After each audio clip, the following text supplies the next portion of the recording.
आज मनोस्नान का 40वां दिन है। मैं तुम्हें बता रहा हूं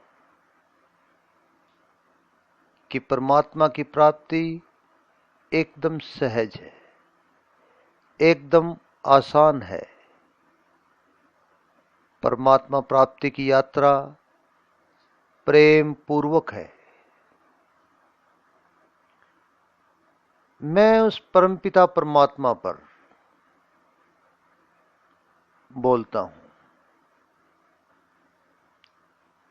मेरा बोलना भी एक इशारा मात्र है।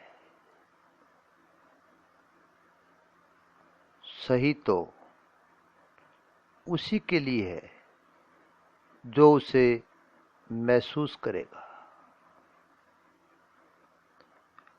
परमपिता परमात्मा पर मेरे सत्संग के भागों में से मेरे एक मित्र ने यह 40 भाग बनाए हैं और ठीक इसी प्रकार आज मनोस्नान का 40वां दिन है। तो मैं धन्यवाद करता हूं मेरे उस मित्र का जिसने इसके अलग अलग भाग माला के मनकों की तरह सहेज कर पिरोए और इन्हें चैनल बनाकर डालने का प्रयास किया।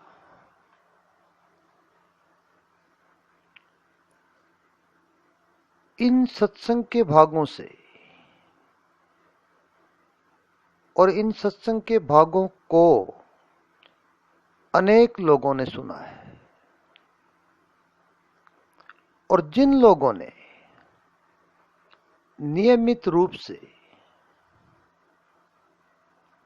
मनोस्नान के सभी भागों को सुना है, उन लोगों ने बताया है मुझे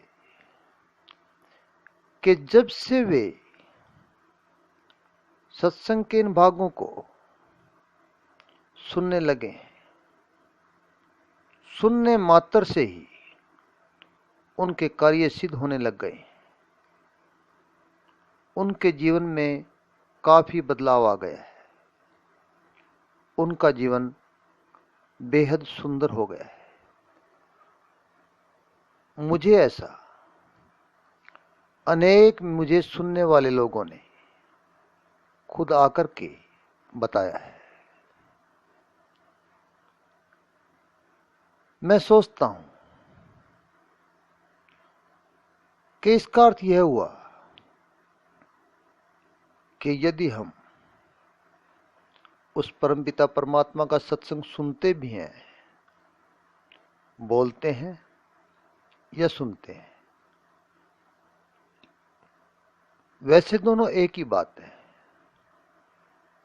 बात बहुत बारीक है। जब मैं बोलता हूं तो भी मैं सुनता हूं और जो सुनता है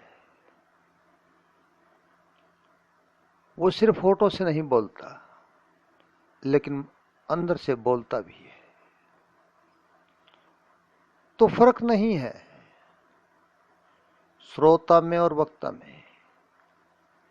मेरी यह बात बहुत सूक्ष्म हो सकती है, लेकिन सत्य है।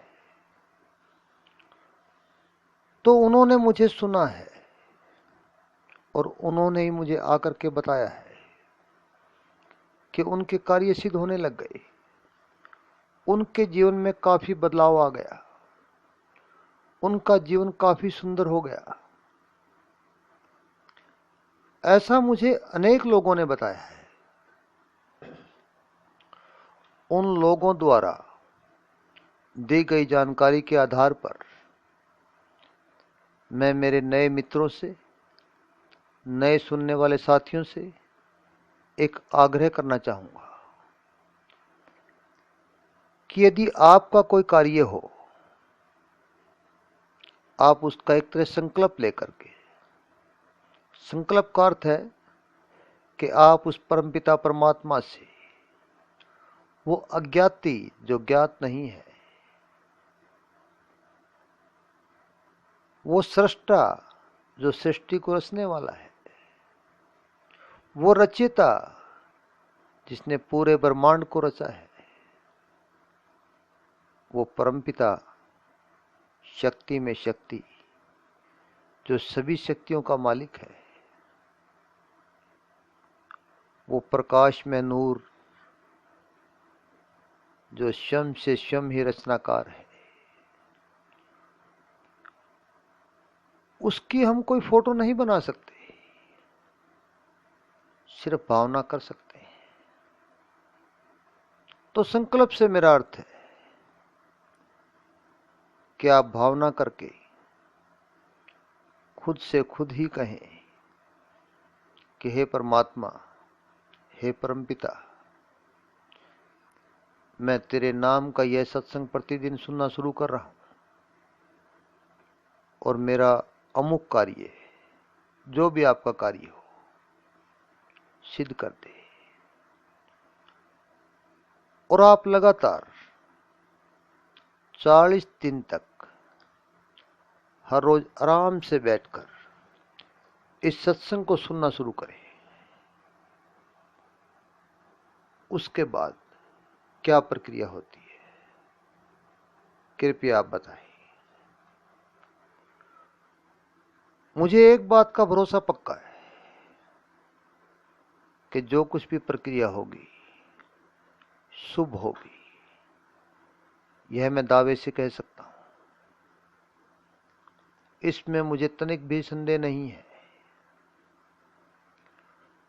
क्योंकि प्रतिदिन 10 या 15 मिनट तुम सुन रहे हो उस परमपिता परमात्मा की चर्चा को। प्रतिदिन लगभग 15 मिनट तुम सुन रहे हो उस रचयिता के गुणगान को,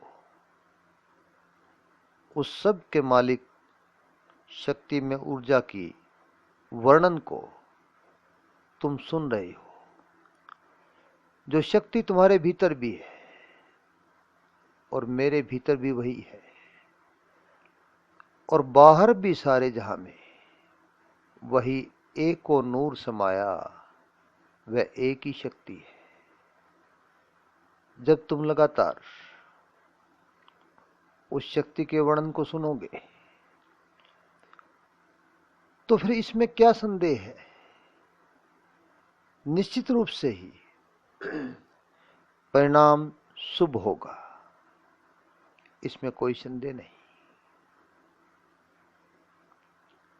तुम एक बार ऐसा प्रयोग करके देखें और उसके बाद जो भी प्रक्रिया हो वह कृपा करके मुझे बताएं। परमात्मा के बारे में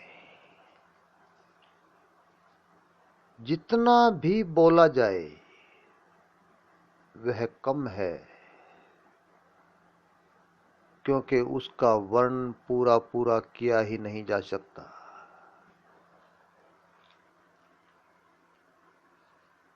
सारी दुनिया की स्याही से भी अगर लिखने लगो तो उसका गुणगान लिख नहीं सकते। और सूक्ष्म से सूक्ष्म में अगर आओ तो पेन की नोक टिके उतना ही काफी है, क्योंकि कोई शब्द ही नहीं है जिससे उसका गुणगान लिखा जाए। वह तो है और महसूस किया जा सकता है। वह इतना आनंद में है कि जब व्यक्ति उस आनंद में डुबकी लगाता है तो उसे खुद की ही सूझ नहीं रहती, और जब खुद की ही सुध ना रहे तो लिखा क्या जाएगा। और जब व्यक्ति उस आनंद से बाहर आता है और उस परमात्मा का वर्णन करना चाहे